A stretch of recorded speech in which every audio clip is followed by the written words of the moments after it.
الحمد لله وكفى وسلام على عباده الذين اصطفى أما بعد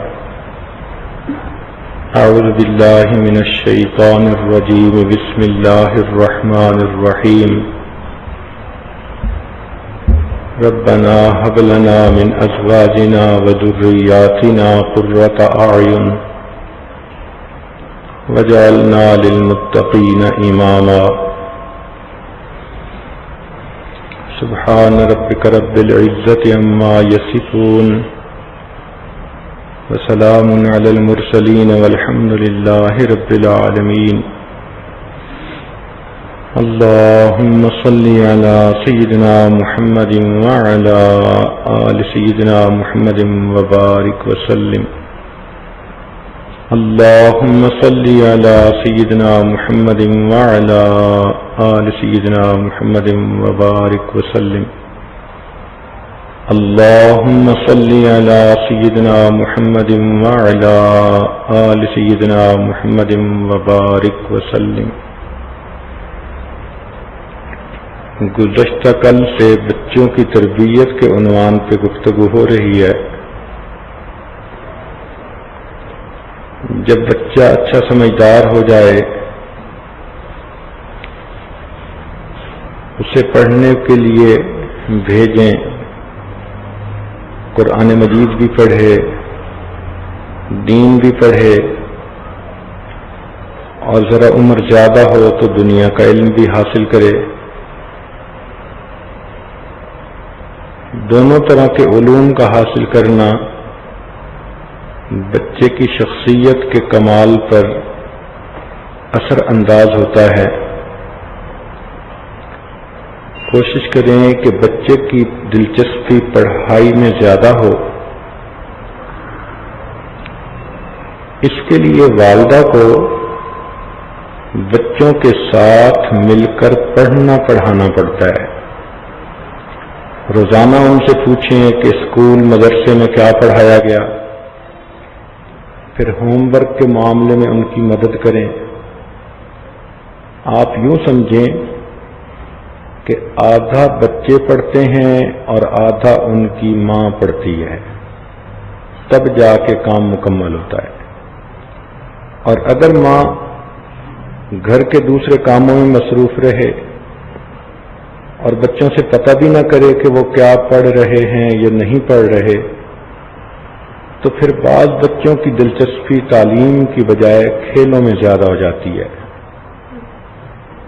دین اسلام نے بچوں کی تربیت کو اتنی اہمیت دی کہ عورت کے لیے اس کو زندگی کا مقصد بنا دیا. بعض عورتیں جو سوچتی ہیں کہ عورت کو گھر کی چار دیواری میں بند کر دیا گیا، ایسی بات نہیں ہے. گھر کی چار دیواری کے اندر اس کو اتنا اہم کام سونپا کہ اگر عورت کرے تو اسے سر کھجانے کی فرصت ہی نہیں ملتی. ایک ایک بچے کی تربیت اتنا اہم ہوتی ہے، تو اگر 2-4 بچے ہوں تو وہ ماں تو پھر 24 گھنٹے ہی فکر مند رہتی ہے. اسی تربیت کی وجہ سے اس کو ماں کا رتبہ ملا. اسی وجہ سے اللہ تعالیٰ نے اس کو یہ شان دی کہ اس کے قدموں میں اولاد کے لیے جنت کا وعدہ فرمایا. یہ عظمت ماں کو فقط بچے کے جننے پہ نہ ملی، بلکہ اس کو پھر دین سکھانا، نیک بنانا، ایسی ماں بن جانا، یہ اس کو اس پر اللہ تعالیٰ کی طرف سے انعام دیا گیا. تو ماں کا رتبہ اللہ تعالیٰ کے ہاں بہت بڑا ہے. وہ اسی لیے کہ ماں اپنے بچوں کو پیدا بھی کرتی ہے اور ان کو پالتی بھی ہے، ان کی مربیہ بھی ہوتی ہے، ان کی تربیت کرتی ہے. بچے جتنا ماں سے سیکھتے ہیں اور جتنا ماں کی باتوں کا اثر لیتے ہیں، اتنا کسی اور کی باتوں کا اثر نہیں لیتے. چنانچہ ام سلیم رضی اللہ تعالی عنہا ان کا نکاح مالک کے ساتھ تھا اور ان کے ہاں ایک بیٹا تھا، اس کا نام تھا انس۔ مالک کہیں تجارتی سفر پر گئے ہوئے تھے۔ ام سلیم رضی اللہ تعالی عنہ نبی علیہ الصلوۃ والسلام کی کسی محفل میں حاضر ہوئیں، دل پہ ایسی تاثیر ہوئی کہ انہوں نے کلمہ پڑھ لیا۔ جب خامن سفر سے واپس آیا تو انہوں نے ان کو بتایا کہ میں تو کلمہ پڑھ کے مسلمان ہو گئی۔ مالک اس بات پہ ناراض ہوئے کہ تمہیں اتنی جلد بازی کی کیا ضرورت تھی۔ انہوں نے سمجھایا کہ میرے دل میں یہ بات آئی کہ ایسا نہ ہو کہ مجھے موت آ جائے اور میں سچ کو قبول کرنے سے پہلے دنیا سے چلی جاؤں، اس لیے میں نے اس کو قبول کر لیا۔ تو خامن نے جواب دیا کہ میں نے ابھی اس بارے میں کوئی فیصلہ نہیں کیا۔ ابھی میاں بیوی میں یہ گفتگو ہو رہی تھی کہ چھوٹا بچہ انس بھی قریب آ گیا۔ تو مالک نے انس کو دیکھ کر کہا کہ بیٹا، نہ تم نے کلمہ پڑھنا ہے نہ میں نے پڑھنا ہے۔ تو اس بات کو سن کر ام سلیم نے بچے کو کہا کہ بیٹے، میں بھی کلمہ پڑھ چکی ہوں اور تم بھی کلمہ پڑھ لو۔ ننھے انس نے ایک نظر اپنے باپ کے چہرے پر ڈالی، ایک نظر اپنی ماں کے چہرے پر ڈالی اور اونچی آواز سے کلمہ پڑھ دیا۔ تو حدیث سے یہ بات ثابت ہوئی کہ سب سے زیادہ اثر بچے پر اس کی ماں کا ہوتا ہے۔ ماں اگر نکمی ہو، دنیا دار ہو، دین سے بے بہرا ہو، تو پھر خامند جتنا مرضی زور لگا لے وہ اپنی اولاد کی تربیت نہیں کر سکتا۔ وہ جتنا اولاد کو سمجھائے گا نماز پڑھو، نیک بنو، فلاں کرو، 1 گھنٹہ واز کر کے جب باہر جائے گا اور پیچھے بیوی اتنا کہہ دے بچوں کو کہ تمہارے باپ کا تو دماغ خراب ہے، تو باپ کے سب کہے کہ اوپر پانی پھر گیا۔ اب ذرا سوچئے کہ حضرت نوح علیہ السلام وقت کے پیغمبر ہیں،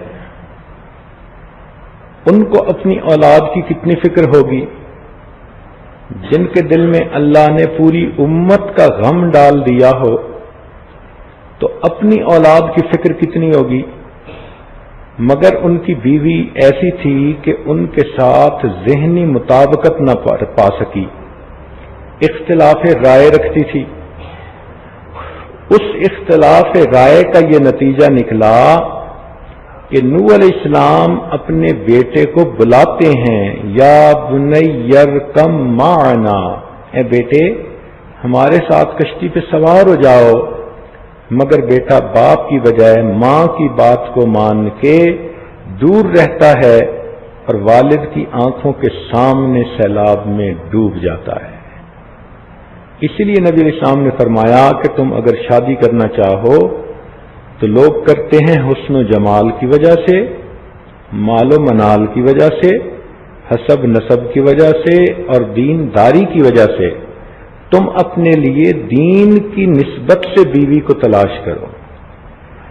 جو نوجوان دین کی نسبت سے بیویوں کو ڈھونڈ لیتے ہیں ان کی باقی زندگی پھر سکھی گزر جاتی ہے، اس لیے کہ آج کی بیوی کل کی ماں ہے، اور اگر اس کو فقط شکل و صورت کی خوبصورتی کی وجہ سے لے لیا کہ ٹھپا اچھا ہے، دیکھنے میں بھلی لگتی ہے، اور اس کے اندر دینداری نہیں، تو وہ پھر بچوں کو تو نہیں سنبھال پاتی۔ جس سے آنچل بھی نہیں گھر سر کا سنبھالا جاتا، جس سے آنچل بھی نہیں سر کا سنبھالا جاتا، اس سے کیا خاک تیرے گھر کی حفاظت ہوگی۔ تو اس لیے عورت کی ذمہ داری بہت زیادہ ہوتی ہے کہ وہ بچوں پہ ہر وقت نظر رکھے اور بچوں کی خبر اپنے میاں کو دیتی رہے اور اس سے مشورے کرتی رہے۔ کئی جگہوں پر دیکھا کہ خاوند بچوں کو نیک بنانا چاہتے ہیں تو بیویاں بے توجہی کرتی ہیں، خاوند کو صحیح رپورٹ نہیں دیتی، بچوں کے عیب چھپاتی ہیں، بلکہ بچوں کو خود کہتی ہیں کہ ابو کو نہ بتانا۔ اور کئی جگہوں پر مائیں بچوں کو نیک بنانا چاہتی ہیں اور باپ کے پاس فرصت ہی نہیں ہوتی، وہ اپنی مستیوں میں لگا ہوتا ہے، دوستوں میں لگا ہوتا ہے۔ بہت بڑا ظلم ہے۔ اس لیے کہتے ہیں کہ یتیم وہ نہیں ہوتا کہ جس کے ماں باپ دنیا سے فوت ہو جائیں، یتیم وہ ہوتا ہے کہ جس کی ماں کو تربیت کا پتہ نہ ہو اور اس کے باپ کے پاس فرصت نہ ہو۔ ماں کو تربیت کرنی آتی نہیں اور باپ کے بعد تو فرصت ہی نہیں، وہ اصل یتیم ہوتا ہے بیچارہ۔ تو اس لیے جب بچے ہو جائیں تو ماں باپ آپس کے جھگڑوں کو ختم کر دیں۔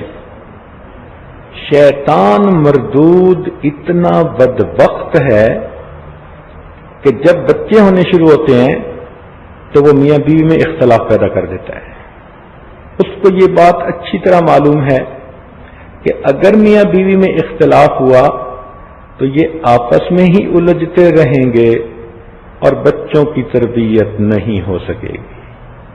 ماں باپ کے ہوتے ہوئے بھی وہ بچے عملی طور پر یتیم ہوں۔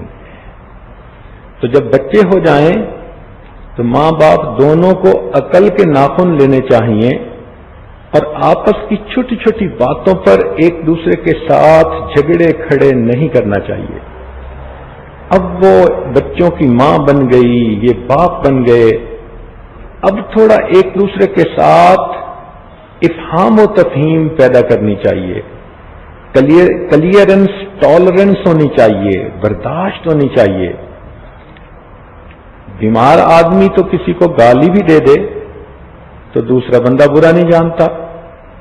کئی لوگ مینٹل کیس نہیں ہوتے، وہ ماں کو بھی گالی دیتے ہیں، بہن کو بھی دیتے ہیں، بھائی کو بھی دیتے ہیں، کوئی برا بھی نہیں مانتا۔ ہر کوئی کہتا ہے کہ جی کیا کریں، یہ پاگل جو ہوا۔ بوڑھے کئی مرتبہ چڑچڑے ہو جاتے ہیں، لوگ ان کی چڑچڑے پن کو برداشت کر لیتے ہیں۔ تو اسی طرح جب اولاد ہو جائے تو میاں بیوی کو چاہیے کہ آپس کے لڑائی جھگڑے کے چیپٹر کو کلوز کر دیں، کہیں کہ اب ہمارے اوپر ایک اور بھی بوجھ آ پڑا جس کو ہم نے مل جل کے اٹھانا ہے، لہذا ہمیں اپنی اولاد کی تربیت کے لیے صبر سے کام لینا ہے۔ اسی لیے خاوند کو چاہیے کہ وہ اولاد کی نظر میں ماں کی قدر کو بڑھائے، ان کو سمجھاتا رہے کہ بیٹو، بچوں، یہ تمہاری ماں ہے، تم اس کی بات ماننا، تم ان کی ادب کرنا۔ ماں کا مقام بچوں کے دل میں بنانا یہ باپ کی ذمہ داری ہے۔ اور اگر باپ ہی بچوں کے سامنے اپنی بیوی کو جھڑکیاں دے رہا ہے اور اپنی بیوی سے غصے ہو رہا ہے تو اس نے تو اپنی اولاد کی اصلاح کا راستہ بند کر دیا۔ اب بچوں کی اصلاح کیسے ہو؟ اس لیے جب بچے ہو جائیں تو میاں بیوی کبھی بھی بچوں کے سامنے آپس میں نہ الجھیں۔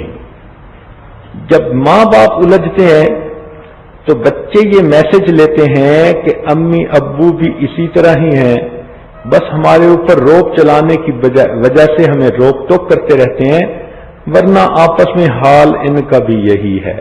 تو ماں باپ کی عظمت بچوں کے دل سے نکل جاتی ہے۔ اس لیے نہ بچوں کے سامنے کبھی بیوی کو ڈانٹے، اگرچہ وہ غلطی ہی کیوں نہ کر لے، الگ سمجھا لے۔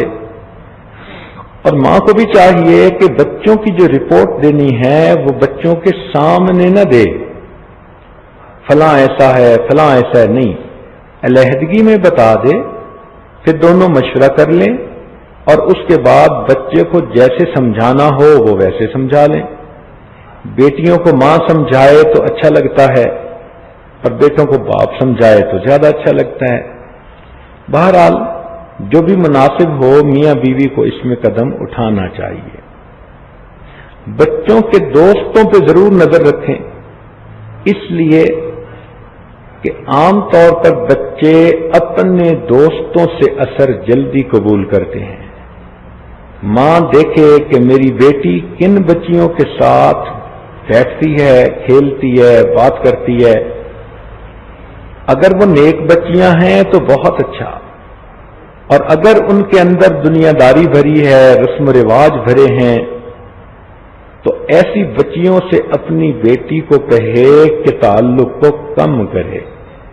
سلام دعا کا تعلق تو رکھنا ہی چاہیے ہر مومن سے، لیکن دوستی کا تعلق رکھنا یہ تو اپنے اختیار میں ہوتا ہے۔ تو دوستی فقط ان سے بچے کریں کہ جو نیک سیرت اچھے بچے ہوں، جن کے اندر نیکی کا رنگ غالب نظر آئے۔ اس لیے امام غزالی رحمۃ اللہ علیہ نے فرمایا کہ یار بد مارے بد سے بھی زیادہ برا، یعنی جو برا دوست ہوتا ہے وہ زہریلے سانپ سے بھی زیادہ برا ہوتا ہے، اس لیے کہ زہریلا سانپ جب کاٹ لیتا ہے تو انسان کی جسمانی موت آتی ہے، اور جب برا دوست ڈس لیتا ہے تو انسان کی روحانی موت آ جاتی ہے۔ اور ایک جگہ وہ فرماتے ہیں کہ یار بد شیطان سے بھی زیادہ برا۔ اس کو جب پہلی مرتبہ فقیر نے عاجز میں پڑھا تو حیران ہوا کہ شیطان تو آخر مردود ہے، لعنتی ہے، تو اس سے بھی زیادہ برا کیسے ہو گیا برا دوست؟ تو پھر انہوں نے آگے بات سمجھائی۔ وہ فرماتے ہیں کہ برا دوست شیطان سے اس لیے زیادہ برا کہ شیطان انسان کے دل میں گناہ کے خیال ڈالتا ہے، وسوسے ڈالتا ہے، اس سے زیادہ تو کچھ نہیں کر سکتا، کرنا نہ کرنا تو بندے کے اپنے اختیار میں ہوتا ہے۔ تو شیطان کا کام گناہ کے وسوسے ڈالنا، مگر برا دوست گناہ کا خیال ہی دل میں نہیں ڈالتا، بلکہ ہاتھ پکڑ کے مجبور کر کے گناہ کا مرتکب کروا دیتا ہے۔ اس لیے برا دوست شیطان سے بھی زیادہ برا۔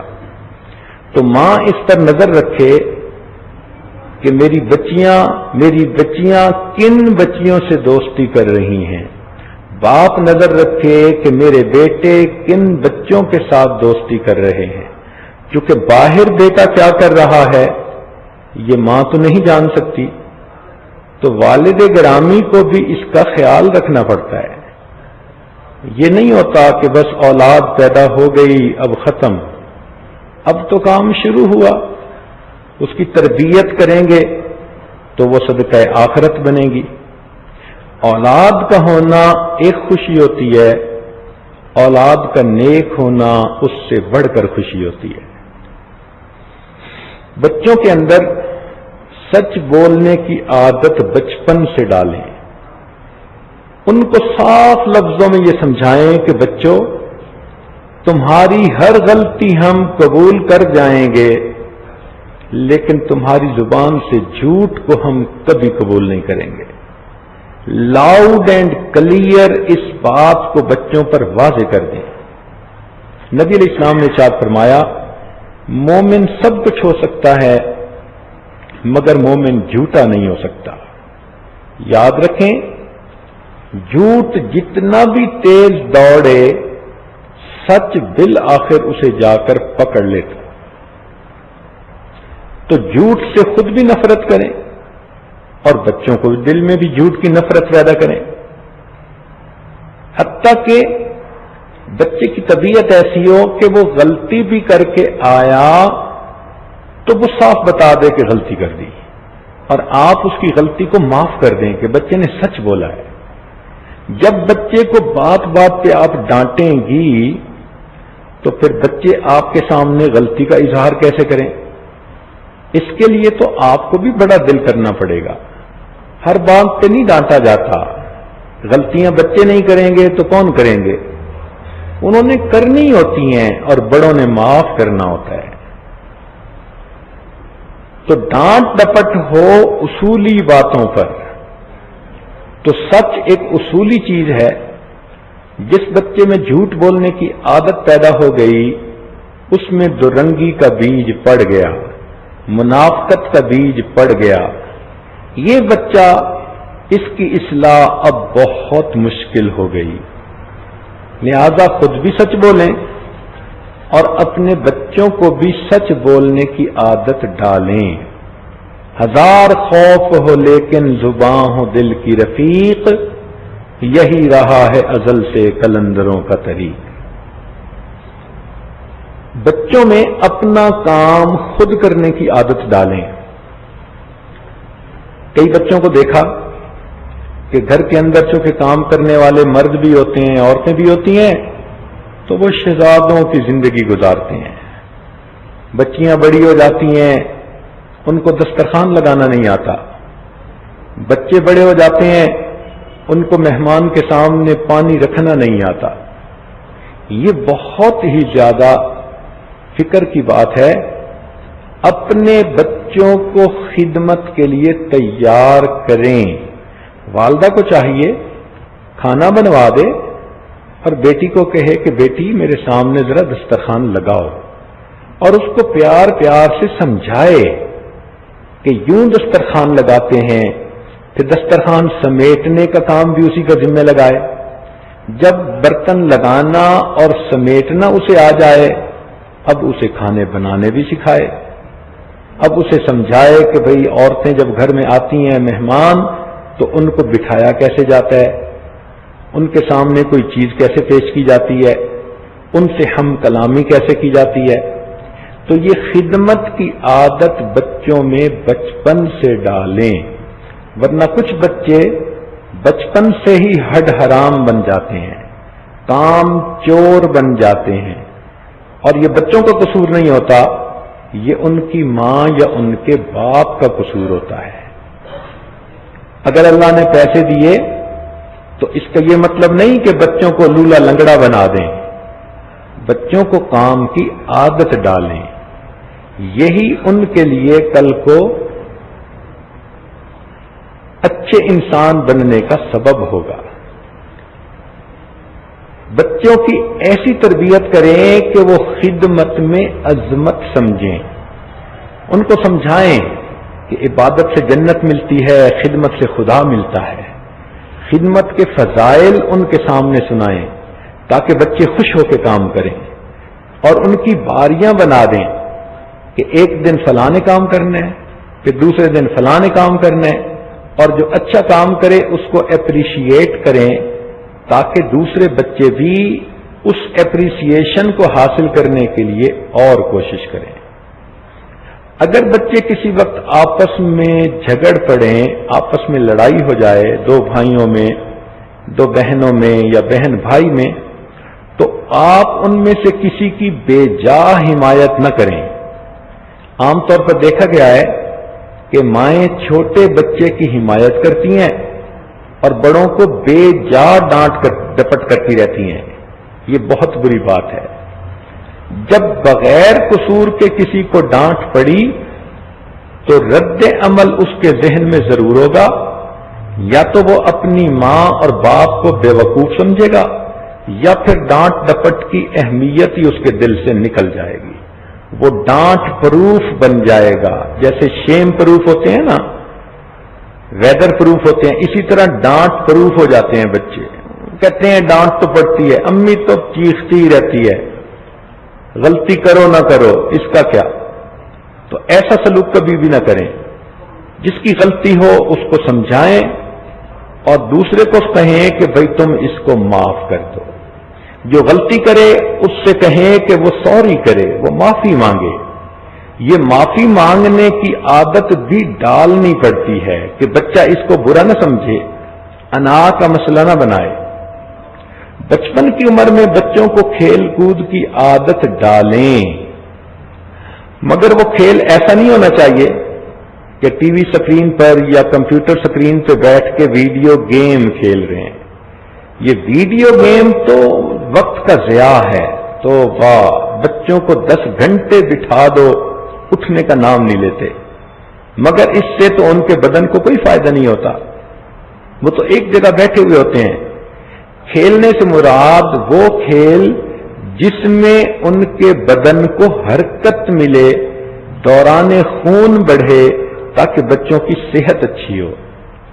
بچیاں اپنے گھر کے اندر جیسے رسی کے اوپر جو ہے وہ کودتی ہیں یا ایک دوسرے کے ساتھ گیند سے کھیل لیتی ہیں، اس قسم کے چھوٹے موٹے کھیل یا ایک دوسرے کو پکڑنا، چھپنا، بھاگنا، دوڑنا، وہ گھر کے اندر بچیاں یہ کر سکتی ہیں، اور بچوں کو بچوں والے کھیل سکھا سکتی ہیں۔ وہ گھر میں بیڈمنٹن کھیل سکتے ہیں، ایک بہت اچھی گیم ہے جس میں کپڑے اتارنے بھی نہیں پڑتے، کپڑوں سمیت بندہ کھیلتا ہے اور تھوڑی سی جگہ بنتی ہے، مگر پورے جسم کے ریفلیکسز اس میں انسان کے کام کر رہے ہوتے ہیں۔ چھوٹی بچیاں بھی یہ کھیل سکتی ہیں۔ تو یہ کھیلوں میں ایک اچھی کھیل ہے جو گھر کے صحن میں بھی کھیلی جا سکتی ہے۔ تو کھیل کود بھی اتنا ضروری جتنا بچے کے لیے پڑھنا ضروری ہے۔ ہمیشہ اچھے دماغ اچھے جسموں کے اندر ہوتے ہیں، بیمار جسموں کے اندر تو پھر بیمار دماغ ہوتے ہیں۔ اس لیے حدیث پاک میں آتا ہے کہ اللہ تعالیٰ کو قوی مومن کمزور مومن کی نسبت زیادہ پسندیدہ ہے۔ تو جان ہے تو جہان ہے، اس لیے بچے کی جسمانی صحت پر بھی توجہ ڈالیں۔ اور اگر بچہ کمپلین کرے، امی میں کھاتا ہوں تو مجھے پیٹ میں درد ہوتی ہے، تو اس چیز کو اگنور کبھی نہ کیا کریں۔ بچے کی تھوڑی سی رپورٹ دینے پر باقی پوری تشخیص کا کرنا یہ ماں باپ کی ذمہ داری ہوتی ہے۔ پتہ نہیں بچے کے معدے میں السر ہے، ایسیڈیٹی زیادہ ہے، یا اس کو کوئی گیسٹرک پرابلم ہے، یا کیا ہے، بچہ تو نہیں سمجھتا، وہ تو اتنا کہے گا کہ بس مجھ سے کھایا نہیں جاتا، میرے کھاتے ہوئے پیٹ میں درد ہوتی ہے۔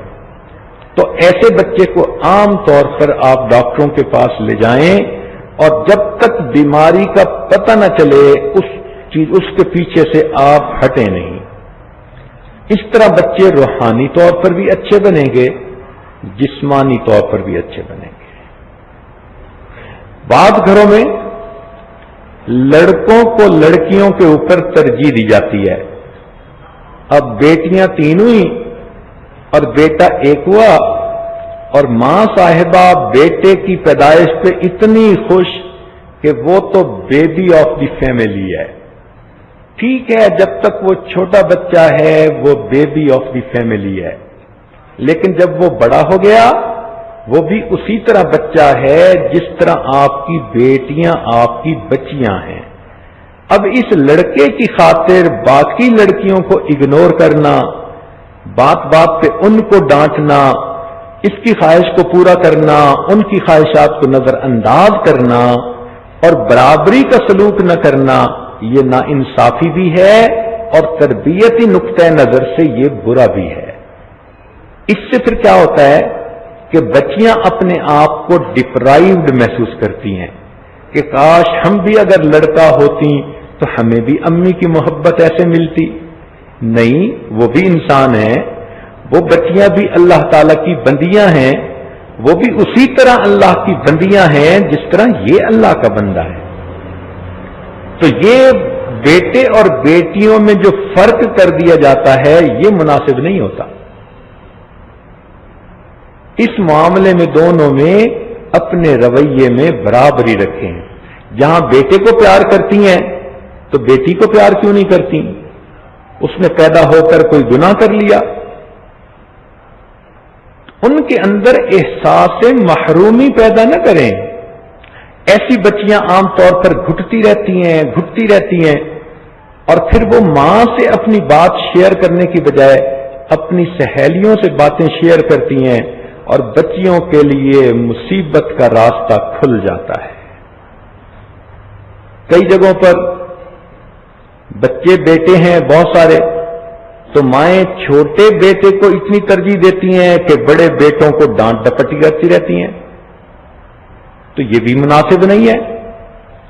ٹھیک ہے پیار اس کے ساتھ طبعاً زیادہ ہوتا ہے، مگر اس کا یہ مطلب تو نہیں کہ اب بڑے بچوں کو پھر ڈانٹ ہی پلانی ہوتی ہے. جائز ناجائز ہر کام میں چھوٹا اچھا اور بڑے برے. تو اس قسم کی غلطی ماں کو چاہیے کہ وہ ہرگز نہ کرے. بچوں کو ہر وقت تنقید نہ کیا کریں، بلکہ اصلاح کیا کریں. تنقید میں اور اصلاح میں فرق ہے. کچھ باتیں خاموشی سے بھی سمجھا دی جاتی ہیں. حدیث پاک میں آتا ہے حجۃ الوداع کے موقع پر نبی علیہ الصلوۃ والسلام نے دیکھا ایک صحابی کو، جوان العمر تھے، اور ان کی نظر کسی عورت کی طرف اٹھی تھی جو بات کرنے آئی تھی. تو جب نبی علیہ السلام نے دیکھا کہ اس نوجوان کی نظر اس عورت پر پڑی تو آپ نے اس کے سر پہ ہاتھ رکھا اور اس کے چہرے کا رخ بدل دیا. اس کو کچھ نہیں کہا. اب اس میں حکمت دیکھو، اگر اللہ کے محبوب فرماتے کہ بھائی کیوں غلط دیکھ رہے ہو، تو اس کے گناہ پر اللہ کے محبوب کی گواہی پڑ جاتی. قربان جائیں اس ہستی پر کہ جس کو اللہ رب العزت نے کیا علوم عطا فرما کر دنیا میں بھیجا تھا. کیا حکمت ہے. نہ اس کو کہنا پڑا، نہ اس کو ملامت کرنی پڑی، فقط اس کے سر پہ ہاتھ رکھا اور چہرے کا رخ بدل دیا، اور وہ خود ہی سمجھ گئے کہ مجھ سے غلطی ہو گئی تھی. تو اس طرح ماں باپ کو بھی اپنے بچوں کی خاموش تربیت بھی کرنی پڑتی ہے. وہ کیسے کہ بچے نے کوئی غلطی کی تو بجائے اس کو بار بار ڈانٹ ڈپٹ کرنے کے، وہ کام خود اچھے طریقے سے کر کے دکھا دیں. ایک اصول کی بات یاد رکھیں کہ بچوں کو ناقدین کی ضرورت نہیں ہوتی، بچوں کو نمونوں کی ضرورت ہوتی ہے. بچوں کو کریٹکس کی ضرورت نہیں ہوتی، بچوں کو رول ماڈل کی ضرورت ہوتی ہے. تو ماں اپنے عمل سے رول ماڈل بنے، والد اپنے عمل سے رول ماڈل بنے، تو بچے خود بخود اپنے ماں باپ کے نقش قدم پر چلتے چلے جائیں گے. Children always copy their parents. بچے ہمیشہ اپنے ماں باپ کی کاپی کرتے ہیں. تو آپ اپنے آپ کو ایک مثال بنا کر، نمونہ بنا کر جب رہیں گی تو آپ کے بچے خود بخود آپ کی باتوں پر عمل کرتے جائیں گے. بچوں کو چھوٹا نہ سمجھیں. بعض مائیں یہ غلطی کر لیتی ہیں کہ جی ابھی تو چھوٹا ہے، بڑا ہو کے ٹھیک ہو جائے گا. یہ تو ایسی بات ہوئی کہ دیوار بننی شروع ہوئی اور شروع سے ہی ٹیڑھی تھی، اور بندہ کہے کوئی بات نہیں اونچی ہو کے سیدھی ہو جائے گی. بھائی جو دیوار شروع سے ٹیڑھی ہے، یہ جتنی اونچی ہوتی جائے گی ٹیڑھا پن بڑھتا چلا جائے گا. یہی اولاد کا معاملہ ہوتا ہے. تو اس لیے بچپن سے تربیت آسان ہوتی ہے. تو بچوں کی تربیت کے بارے میں فکر مند رہیں. اور تربیت فقط ڈانٹ ہی نہیں ہوتی، دکھ سے، غم سے، درد سے سمجھانا ہوتا ہے. اے بیٹے آپ اگر اس کام کو ایسا کرتے تو میرا دل کتنا خوش ہوتا. بیٹے میں تہجد میں آپ کے لیے دعائیں کرتی. ماں نے اگر پیار سے بچے کو یہ سمجھا دیا تو بچہ اپنی زندگی کے بڑے بڑے کاموں کو ٹھیک کر لیتا ہے. ماں کے نرم و نازک الفاظ بچے کے دل پر اتنا اثر ڈالتے ہیں کہ وہ اپنی زندگیوں کے فیصلے بدل لیا کرتے ہیں.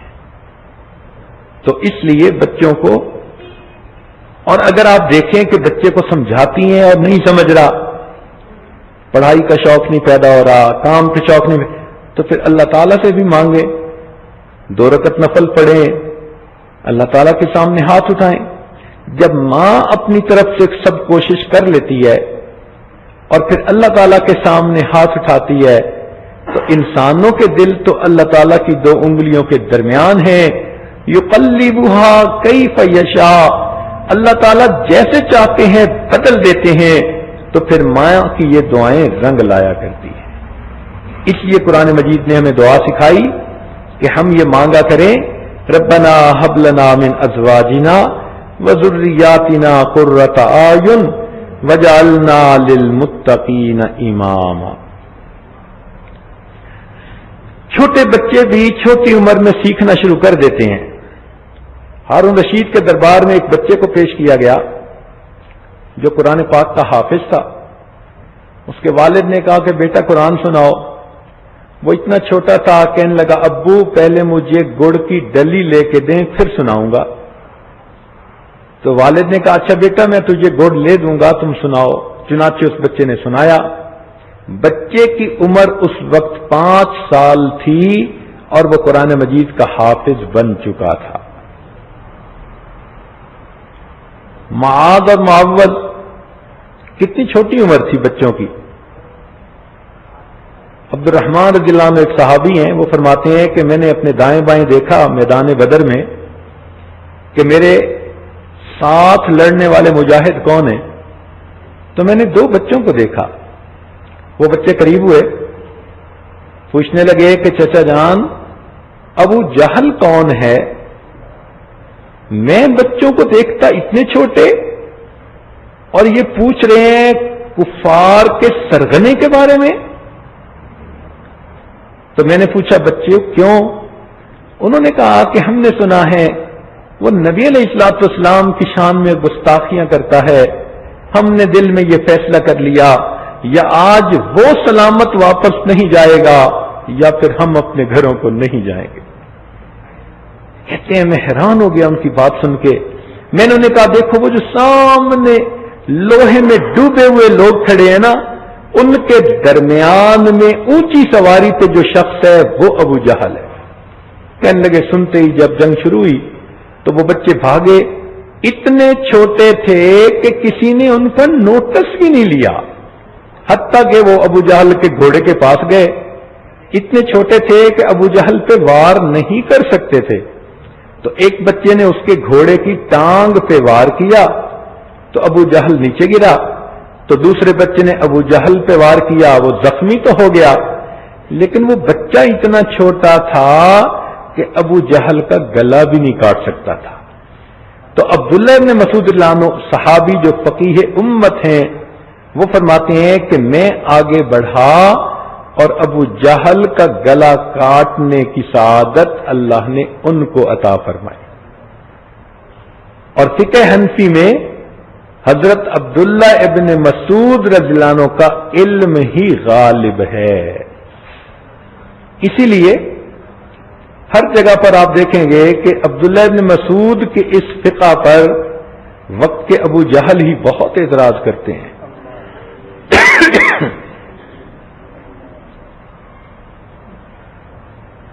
امام شافعی رحمت اللہ علیہ نے 13 سال کی عمر میں درس تفسیر دینا شروع کر دیا تھا۔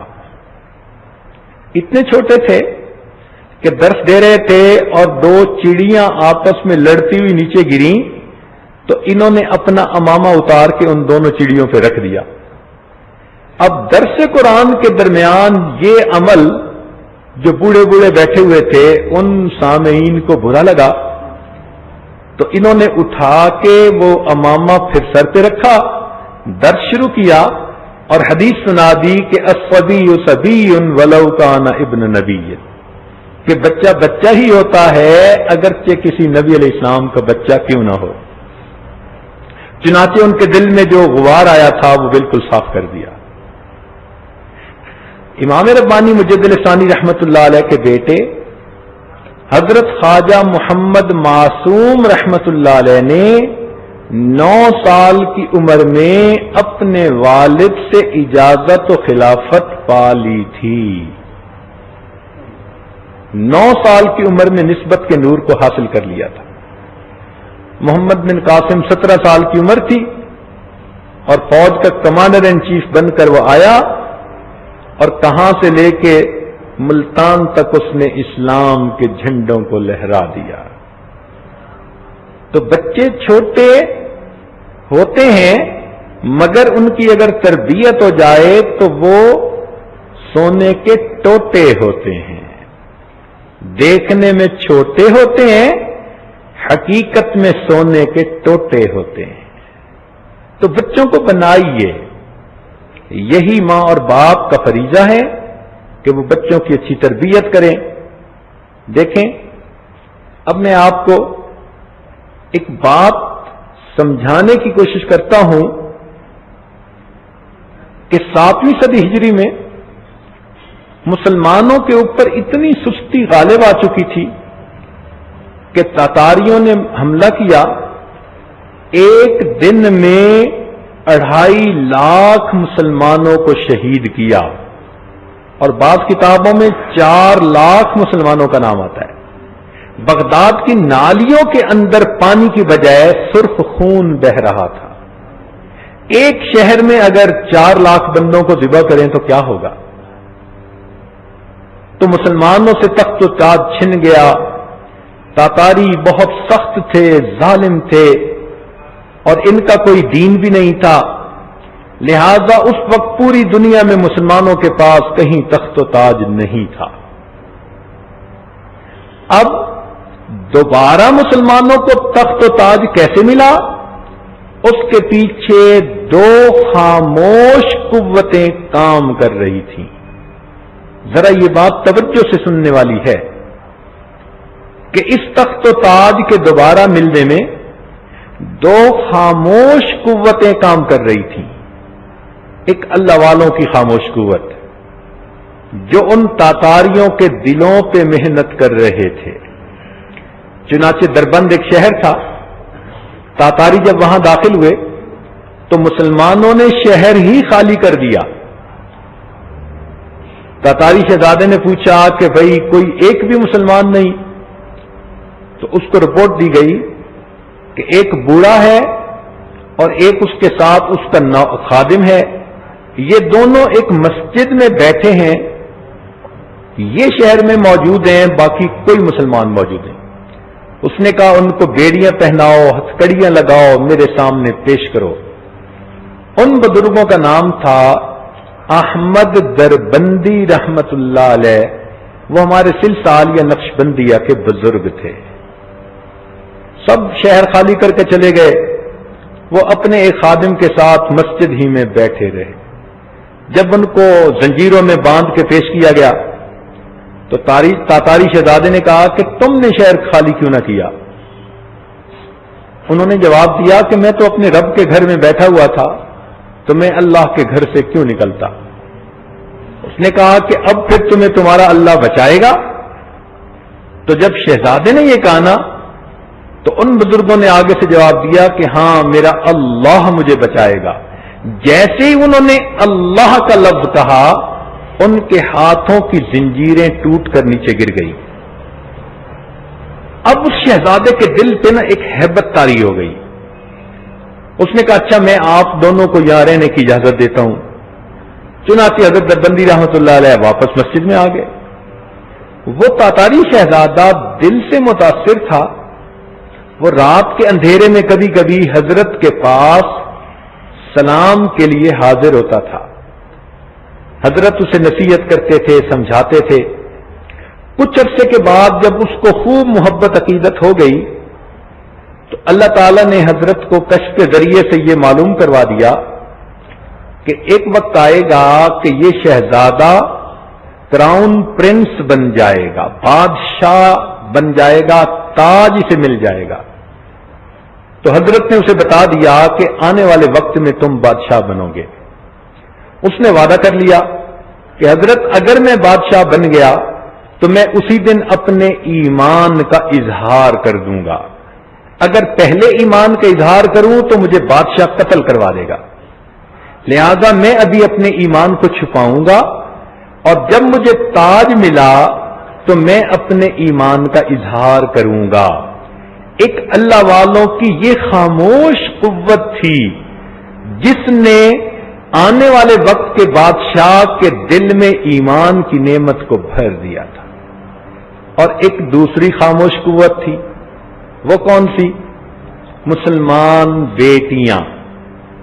تاتاریوں نے جب فتح کیا تو ان کو جو مسلمانوں میں سے جوان لڑکی اچھی لگی انہوں نے ان کو اپنے گھر میں بیویوں کے طور پہ رکھ لیا.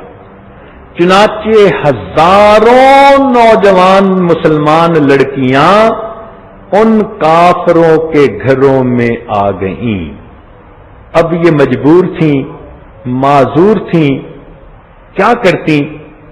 ان کو ان کافروں کے ساتھ رہنا پڑ گیا. لیکن انہوں نے اپنے اخلاق سے، اپنے آداب سے ان کافر لوگوں کے دلوں کو اتنا متاثر کیا کہ ان تاتاریوں نے گھر کی چار دیواری میں ان عورتوں کو آزاد زندگی گزارنے کی اجازت دے دی.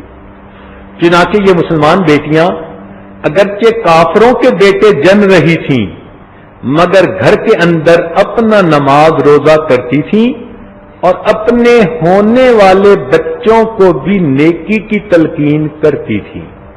کیونکہ خامدوں کے دل انہوں نے مو لیے تھے. خامدوں نے ایسی تربیت، ایسی شائستگی، ایسے اخلاق، ایسی خدمت، ایسی وفاداری، ایسی نیکوکاری کبھی دیکھی ہی نہیں تھی. تو وہ ان اچھے اخلاق کی بنا پر اپنی بیویوں کے دلی طور پر غلام بن گئے تھے. اس لیے کہتے ہیں کہ عورت کو چاہیے وہ اپنے خاوند کی باندی بن جائے، خاوند اپنی بیوی کا غلام بن جائے گا. تو جب ان عورتوں کو گھروں کے اندر اپنے دین کے مطابق زندگی گزارنے کی اجازتیں مل گئیں تو انہوں نے اپنے بچوں کی تربیت دین کے مطابق کرنی شروع کر دی. حتیٰ کہ یہ جو نئی جنریشن تھی یہ 30 سال میں جا کر جوان بنی، ان کے باپ بوڑھے ہو گئے، گھروں کے کاروبار کے معاملات ان نوجوان بچوں نے سنبھال لیے جنہوں نے مسلمان ماؤں کی گود میں تربیت پائی تھی. جب یہ نسل تیار ہوئی تو 30 سال کا عرصہ گزرا تھا. اس وقت اللہ تعالی نے اس نوجوان شہزادے کو بادشاہ بنا دیا، اس کو تاج عطا کر دیا. تو اس نے تاج حاصل ہوتے ہی اپنے ایمان کا اظہار کر دیا اور گھروں میں یہ نوجوان بچے تو پہلے ہی اس پیغام کو قبول ہونے کے لیے تیار تھے، لہذا اس کی بات کو پوری تاتاری قوم نے قبول کر لیا.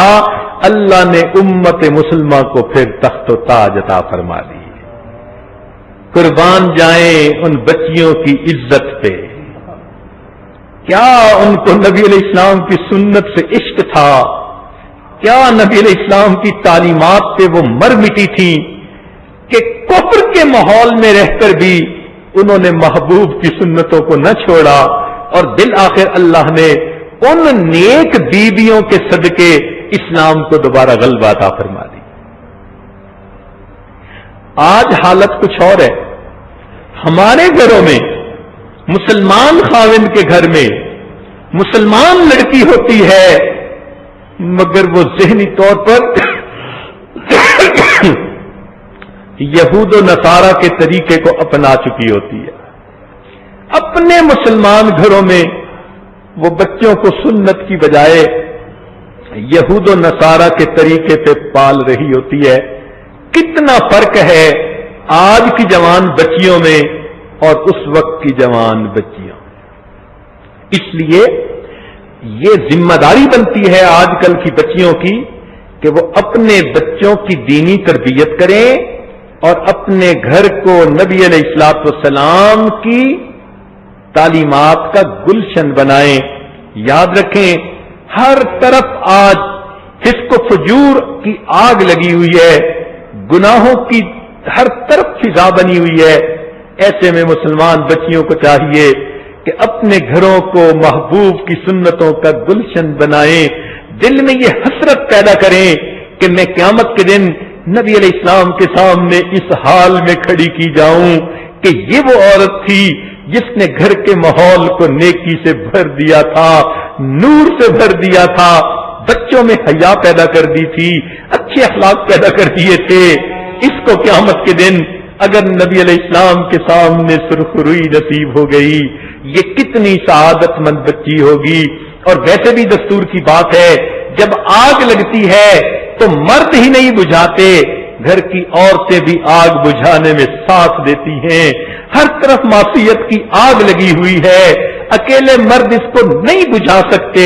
اب عورتوں کو چاہیے اس معصیت کی آگ بجھانے میں وہ بھی اپنے گھر کے مردوں کا ساتھ دیں، مرد عورتوں کا ساتھ دیں، اور بچوں کو نیکی پہ لا کے، اپنے آپ کو نیکی پہ لا کے معصیت کی آگ کو اپنے گھروں سے ختم کر دے. بلکہ ہم نے تو یہاں تک دیکھا کہ اگر بیٹے نکمے بن جائیں تو بیٹیاں اپنے باپ کے مقصد کو پورا کیا کرتی ہیں. اگر آج بالفرض مرد دین کی محنت نہیں کر پا رہے جو کرنی چاہیے تھی، تو آپ بھی تو نبی علیہ السلام کی روحانی بیٹیاں ہیں. آپ بھی اس ذمہ داری کو محسوس کریں اور اپنے گھروں کے اندر، چار دیواری کے اندر آپ ہر ایک کو دین کی دعوت دیں، اس میں دین کا رنگ بھرنے کی کوشش کریں، اس کو دین کے مطابق ڈھالنے کی کوشش کریں. جب بیٹے کام نہیں کرتے پھر بیٹیاں باپ سے وفاداری ظاہر کیا کرتی ہیں. آج آپ نبی علیہ السلام کے ساتھ وفاداری کا ثبوت دیں، اپنے گھروں کو نیکی کا گلشن بنائیں، باغ بنائیں، سنتوں سے سجائیں، اور قیامت کے دن نبی علیہ السلام کے ہاتھوں حوض کوثر کا جام پائیں. اللہ تعالی ہماری بہنوں بیٹیوں کو، ماؤں کو دین والی زندگی گزارنے کی توفیق عطا فرمائے، اور جو اس میں پہلے ہی کوشش کر رہی ہیں اللہ ان کی ہمتوں کو اور بڑھائے اور ان سب کو اپنی مقبول بندیوں میں شامل فرمائے. وآخر دعوانا ان الحمد للہ رب العالمین.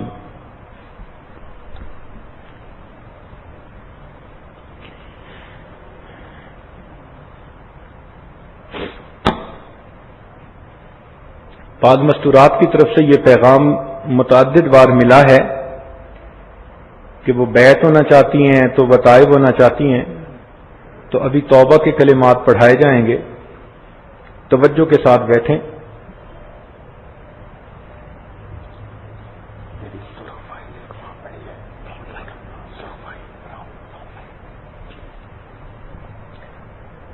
دل میں یہ نیت کر لیں کہ ہم اس وقت اپنی زندگی کے پچھلے سب گناہوں سے سچی پکی توبہ کر رہی ہیں اور آئندہ نیکوکاری پرہیزگاری کی زندگی گزارنے کا دل میں نیت کر رہی ہیں.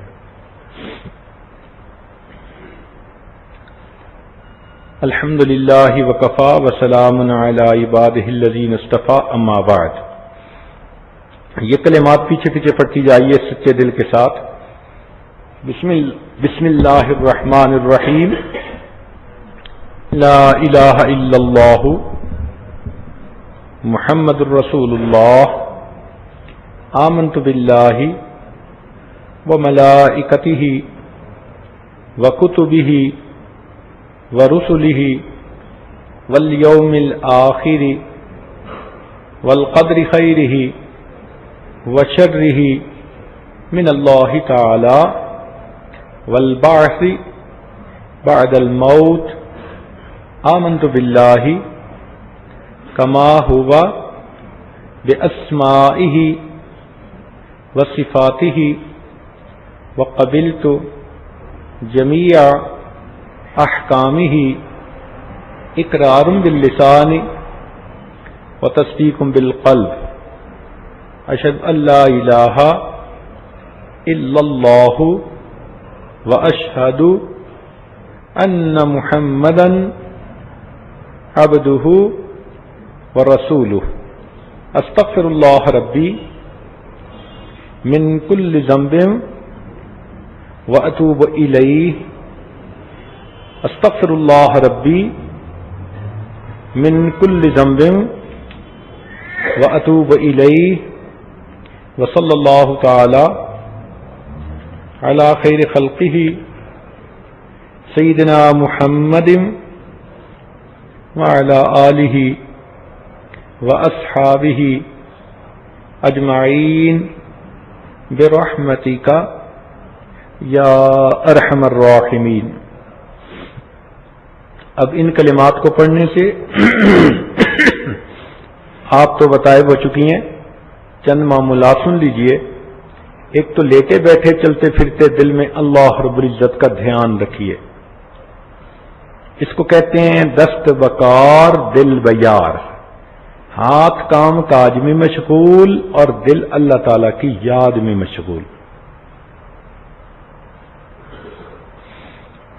اور دوسرا کام ہے کہ صبح و شام جب نماز سے فارغ ہوں تو تھوڑی دیر کے لیے آنکھوں کو بند کر لیں، قبلہ رو ہو جائیں، باوضو ہو جائیں، یکسو ہو جائیں، یکرو ہو جائیں، ظاہر کی آنکھوں کو بند کر لیں اور من کی آنکھوں کو کھول لیں، اور یہ سوچیں کہ اللہ رب العزت کی رحمت آ رہی ہے، میرے دل میں سما رہی ہے، میرے دل کی ظلمت اور سیاہی دور ہو رہی ہے، اور میرا دل اللہ اللہ اللہ یہ بول رہا ہے۔ یعنی دل نے بولنا ہے اور آپ نے سننا ہے، سانس سے نہیں کہنا، زبان یعنی تصور میں اللہ اللہ پڑھنا نہیں، جسم کو حرکت دینی نہیں، ریلیکس ہو کے آرام کے ساتھ بیٹھنا ہے کہ جیسے دل کی ٹیپ بج رہی ہے، اللہ اللہ بول رہی ہے اور آپ اپنی دل کی ٹیپ کو بیٹھی سن رہی ہیں۔ اس کو مراقبہ کہتے ہیں۔ جتنا زیادہ کریں گی اتنا جلدی اللہ تعالی کی محبت آپ کے دل میں بڑھے گی، جتنا گڑ اتنا میٹھا۔ تیسری چیز ہے درود شریف 100 مرتبہ صبح شام پڑھنا۔ اللہم صلی علی سیدنا محمد وعلی آل سیدنا محمد وبارک وسلم۔ ایسی محبت کے ساتھ پڑھنا کہ جیسے کوئی تحفہ اور ہدیہ ہم نبی علیہ السلام کی خدمت میں بھیج رہے ہیں۔ اسی کو کہا ہے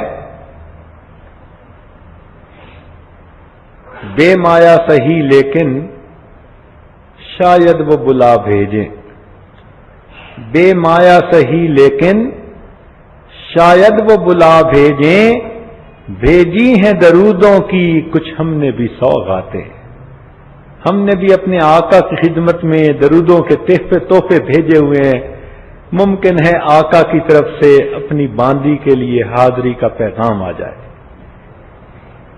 100 مرتبہ صبح اور شام استغفار، استغفر اللہ ربی من کل ذنب واتوب الیہ۔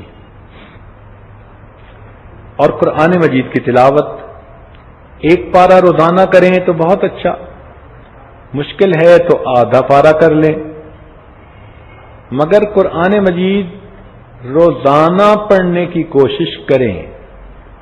جن دنوں میں عورتوں نے نماز نہیں پڑھنی ہوتی ان دنوں میں وہ تلاوت بھی نہ کریں، بن کیے اجر اور ثواب اللہ ان کے نام اعمال میں لکھوا دیتے ہیں۔ اور آخری چیز ہے رابطہ شیخ۔ تو ان اذکار کو کرتے ہوئے آپ پر جو بھی کیفیات ہوں تو آپ اپنے محرم مردوں کی وساطت سے اپنی کیفیات خط کے ذریعے لکھوائیں، ای میل کے ذریعے لکھوائیں، فون کے ذریعے بتائیں، اور پھر اس کے مطابق اپنا وقت گزاریں۔ انشاءاللہ اللہ تعالیٰ سینوں کو منور فرمائیں گے۔ ہم نے تو یہ دیکھا کہ ہمارے مشائخ کی دعائیں ہمارے گرد پہرا دیا کرتی تھی۔ ذرا توجہ سے بات سننا کہ ہمارے بڑوں کی دعائیں ہمارے گرد پہرا دیا کرتی ہیں، ان کی برکت سے اللہ تعالیٰ گناہوں سے بچا لیتے ہیں، ذلتوں سے بچا لیتے ہیں، اور خواہ کی عزتیں اللہ سر پہ عطا فرما دیتے ہیں۔ تو انشاءاللہ ان اعمال کو آپ پابندی سے کریں اور اس کے فائدے اٹھائیں۔ تھوڑی دیر کے لیے سب مراقبہ کر لیں، آنکھوں کو بند کر لیں، سر کو جھکا لیں، دنیا اور جو کچھ دنیا میں ہے اس سے ہٹ کٹ کے اللہ رب العزت کی یاد میں ڈوب جائیں۔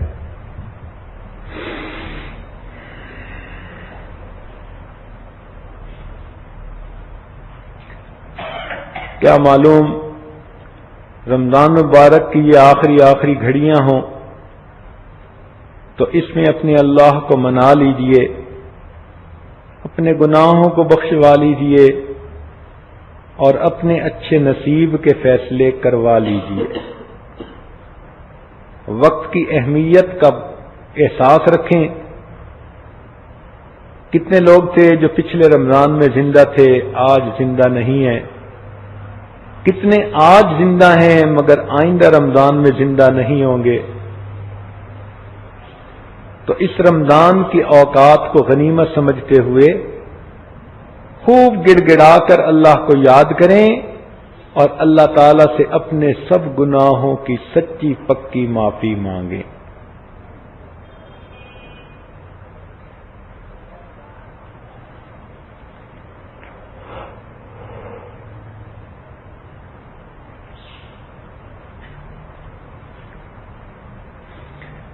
آہ جاتی ہے اثر کو کھینچ لانے کے لیے، بادلو ہٹ جاؤ دے دو راہ جانے کے لیے۔ اے دعا پر یاد کر عرش بری کو تھام کے، اے خدا رخ پھیر دے اب گردش ایام کے۔ خلق کے راندے ہوئے دنیا کے ٹھکرائے ہوئے، آئے ہیں اب تیرے در پر ہاتھ پھیلائے ہوئے۔ حق پرستوں کی اگر کی تو نے دل جوئی نہیں، تانا دیں گے بت کے مسلم کا خدا کوئی نہیں۔ رحم کر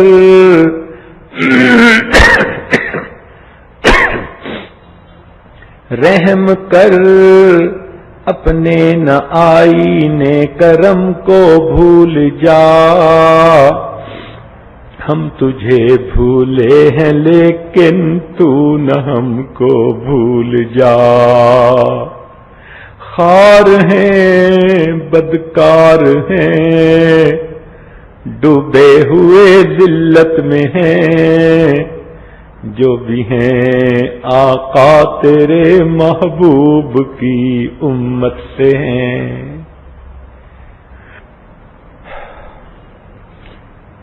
لا الہ الا اللہ محمد رسول اللہ۔ بہت ساری مسورات کے پیغام پر اس وقت اسماء الحسنہ کے ساتھ دعا کی جائے گی۔ قرآن مجید میں اللہ تعالیٰ فرماتے ہیں وَلِلَّهِ الْأَسْمَاءُ الْحُسْنَى فَادْعُوهُ بِهَا، اللہ تعالیٰ کے بہت پیارے پیارے نام ہیں، تم ان پیارے ناموں کی برکت سے مانگو، دعائیں کرو۔ اور ایک حدیث پاک میں آتا ہے کہ اللہ تعالیٰ کا ایک نام اسم اعظم ہے، اگر اس کی برکت سے دعا کر لی جائے تو دعائیں قبول ہو جاتی ہیں۔ تو ہم سارے کے سارے نام پڑھیں گے، اس میں اسم اعظم بھی آ جائے گا، لہذا قبولیت دعا کی زیادہ امید کی جا سکتی ہے۔ طریقہ اس کا یہ ہے کہ پہلے ہم اللہ تعالی کے نام پڑھ کر اس کو اس کی عظمتوں کا واسطہ دے کر اس کی رحمت کو جوش میں لائیں۔ جیسے بچہ امی امی کر کے روتا ہے تو ماں کے سینے میں دودھ اتر آتا ہے اور وہ بچے کو پلا دیتی ہے، اسی طرح ہم بھی اللہ اللہ اللہ پکار کر اپنے مولا کی رحمت کو جوش میں لائیں۔ فرشتے بھی کہہ اٹھیں کہ اللہ کی بندیاں اتنا بے قرار ہو کے اللہ کو پکار رہی ہیں۔ اللہ تعالیٰ بھی فرمائیں میری یہ بندیاں، میری یہ باندیاں آج یوں دامن پھیلا کے آنکھوں سے آنسو ندامت کے بہا کے مجھے پکار رہی ہیں میں اپنی بندیوں کی باتوں کو، دعاؤں کو قبول کرتا ہوں۔ تو طریقہ یہ ہوگا کہ یہ عاجز نام پڑھے گا، مثلا یا رحمان یا اللہ، تو آپ اس کو تسلی کے ساتھ سنیں۔ جب سن لیں تو پھر اللہ تعالی کی محبت کے ساتھ یوں کہیں یا اللہ، جیسے کسی کو کوئی پکارتا ہے نا، یا بچہ امی امی کہتا ہے، اسی محبت کے ساتھ آج ہم اللہ اللہ پکاریں اپنے رب کو۔ تو یہ عاجز مختلف نام پڑھتا جائے گا اور آپ سب کی سب پھر یک زبان ہو کر یا اللہ بس یہی کہتی رہیں گی۔ ہر نام کو سن کے اس کے بعد کہیں گی یا اللہ، اور اس کو کہتے ہوئے گرد و پیش کا بالکل خیال نہ رکھیں کہ کون میرے قریب بیٹھی ہے، کون سن رہی ہے، نہیں۔ جب بچہ روتا ہے تو وہ لحاظ کرتا ہے کہ اس کے قریب کون ہے جو اس کو روتا دیکھ رہا ہے، اس کو ذرا پرواہ نہیں ہوتی پڑوسن ہے یا کوئی مہمان ہے یا کوئی چھوٹا ہے بڑا ہے۔ جب وہ روتا ہے تو ایسا تڑپ کے روتا ہے، اس کو کسی گرد والے کی پرواہ نہیں ہوتی۔ ہم بھی آج اپنے گناہوں کی ندامت میں شرمندہ ہو کر اور اپنے اللہ کی محبت میں ڈوب کر ایسا تڑپ کے اپنے رب کو پکاریں کہ ہمیں بھی ارد گرد کا پرواہ نہ ہو، لحاظ نہ ہو۔ لہذا یہ عاجز ابھی دعا شروع کرے گا، تو جب نام پڑھے گا تو آپ سب نے یا اللہ بس یہی کہتے رہنے ہیں ہر نام کو سننے کے بعد۔ دعا کر لیجئے۔ سبحان ربی العلی الوہاب، اللہم صلی علی سیدنا محمد وعلی آل سیدنا محمد وبارک وسلم۔ ربنا ظلمنا انفسنا وإن لم تغفر لنا وترحمنا لنكونن من الخاسرين۔ ربنا آتنا في الدنيا حسنة وفي الآخرة حسنة وقنا عذاب النار۔ یا رحمان یا اللہ، یا رحیم یا اللہ، الملک یا اللہ، القدوس یا اللہ، السلام یا اللہ، المؤمن یا اللہ، المہیمن یا اللہ، العزیز یا اللہ، الجبار یا اللہ، المتکبر یا اللہ، الخالق یا اللہ، البارئ یا اللہ، المصور یا اللہ، الغفار یا اللہ، القہار یا اللہ، الوہاب یا اللہ، الرزاق یا اللہ، الفتاح یا اللہ، العلیم یا اللہ، القابض یا اللہ، الباسط یا اللہ، الخافض یا اللہ، الرافع یا اللہ، المعز یا اللہ، المذل یا اللہ، السمیع یا اللہ، البصیر یا اللہ، الحکم یا اللہ، العدل یا اللہ، اللطیف یا اللہ، الخبیر یا اللہ، الحلیم یا اللہ، العظیم یا اللہ، الغفور یا اللہ، الشکور یا اللہ، العلی یا اللہ، الکبیر یا اللہ، الحفیظ یا اللہ، المقیت یا اللہ، الحسیب یا اللہ،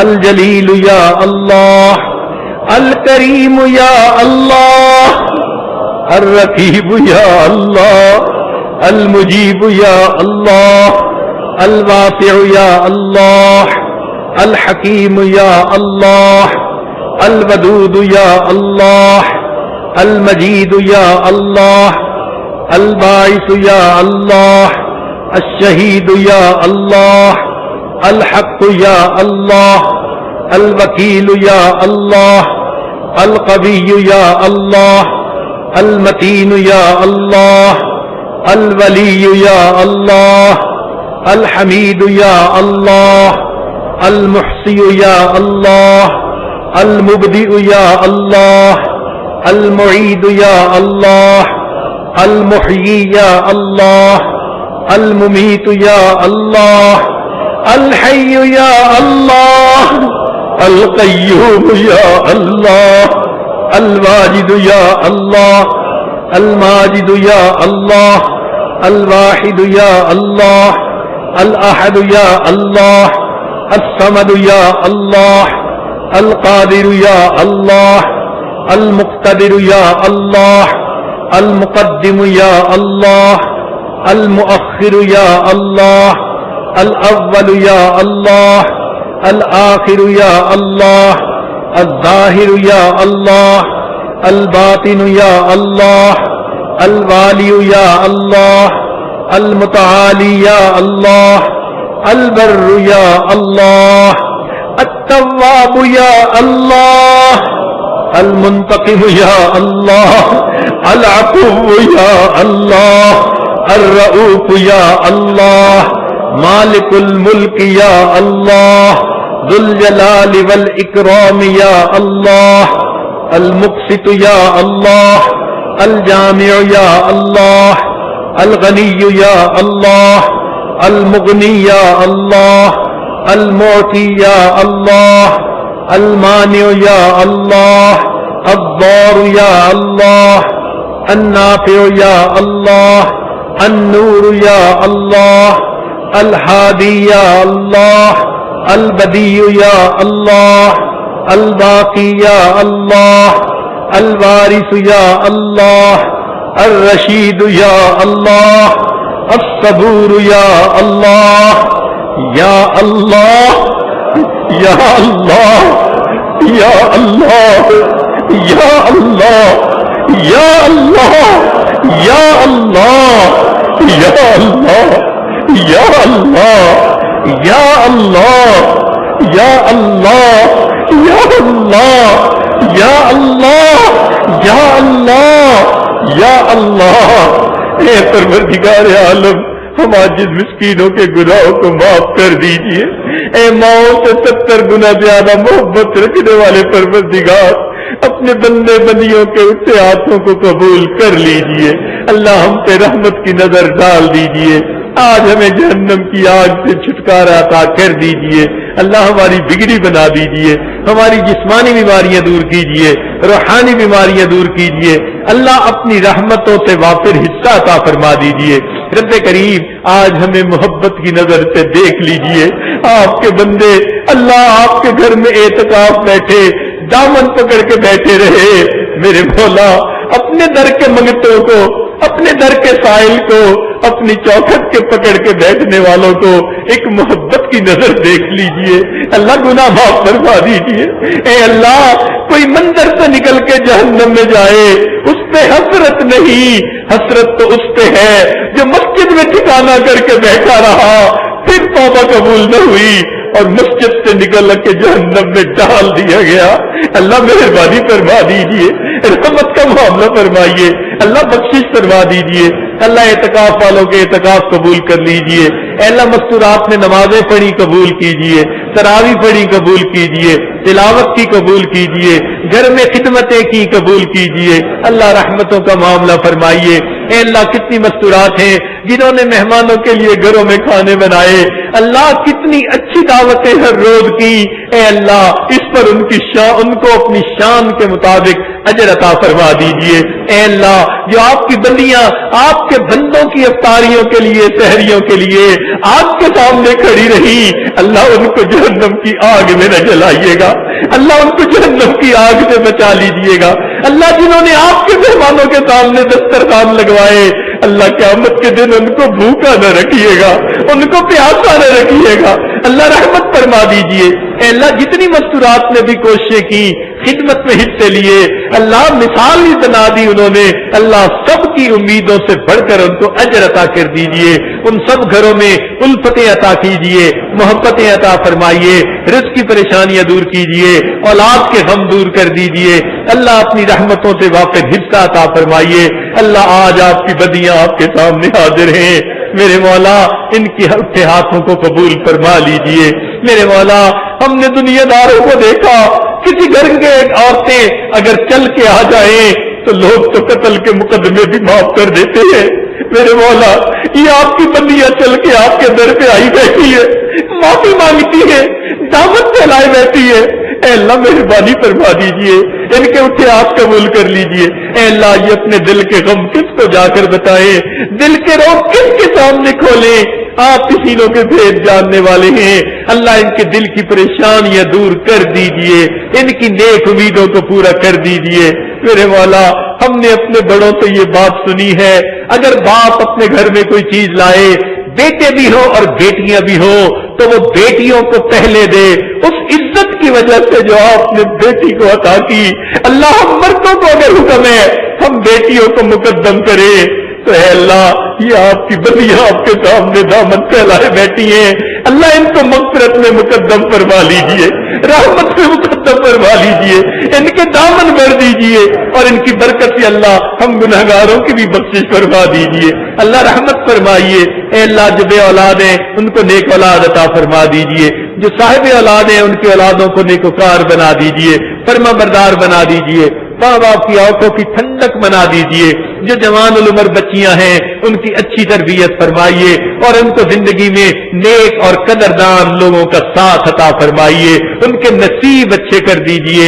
اے اللہ ان بچیوں کی مرادیں پوری فرما دیجئے۔ اے اللہ اپنی رحمت کا معاملہ فرمائیے۔ اے اللہ جو شادی شدہ عورتیں گھروں میں پریشان ہیں، اللہ ان کو خاوندوں کی محبتیں عطا فرمائیے، گھر والوں کی محبتیں عطا فرمائیے، بچوں کی محبتیں عطا فرمائیے۔ اے اللہ جو دین کا کام کرنے والی پڑھنے پڑھانے والی بچیاں ہیں، اللہ ان کو اپنی مقبول بندیوں میں شامل فرما لیجئے۔ اے میرے مولا اسکول میں جتنی بچیاں پڑھتی ہیں یا معلمات پڑھاتی ہیں، اللہ سب کو اپنی مقبول بندیوں میں شامل کر لیجئے۔ اور اے اللہ اسکول کے مختلف انتظامیہ نے جتنا اچھا تعاون کیا، اس کے بدلے اللہ ان کو اپنی رضا عطا فرما دیجئے۔ اے اللہ ہماری ان محفلوں میں جن لوگوں نے بھی دامے گرہمے سکنے قدمے جس طرح سے بھی حصہ لیا، ان کو اللہ ان کی امیدوں سے بڑھ کر اجر عطا فرما دیجئے۔ اے اللہ اس پورے شہر کے مسلمانوں پر اپنی خصوصی رحمتیں عطا فرما دیجئے۔ میرے مولا جو مسلمان نہیں ہیں ان کو ہدایت عطا فرما دیجئے۔ رب کریم ہماری ان دعاؤں کو قبول فرمائیے، جو مانگا وہ بھی عطا فرما، جو مانگنا چاہیے تھا نہیں مانگ سکے وہ بھی عطا فرما۔ اے اللہ آخری عشرے کے آخری لمحات ہیں، ہماری جہنم سے ہمیں بری فرما، جہنم کی آگ سے چھٹکارا عطا فرما۔ رب کریم ہمارے اعمال کو قبول فرما، اور اے اللہ اپنی شان کے برابر اجر عطا فرما۔ اے اللہ دنیا میں فقیر بڑے دروازے کو دیکھتا ہے تو اونچی صدا لگاتا ہے، یقین ہوتا ہے میں اس دروازے پہ خالی نہیں جاؤں گا۔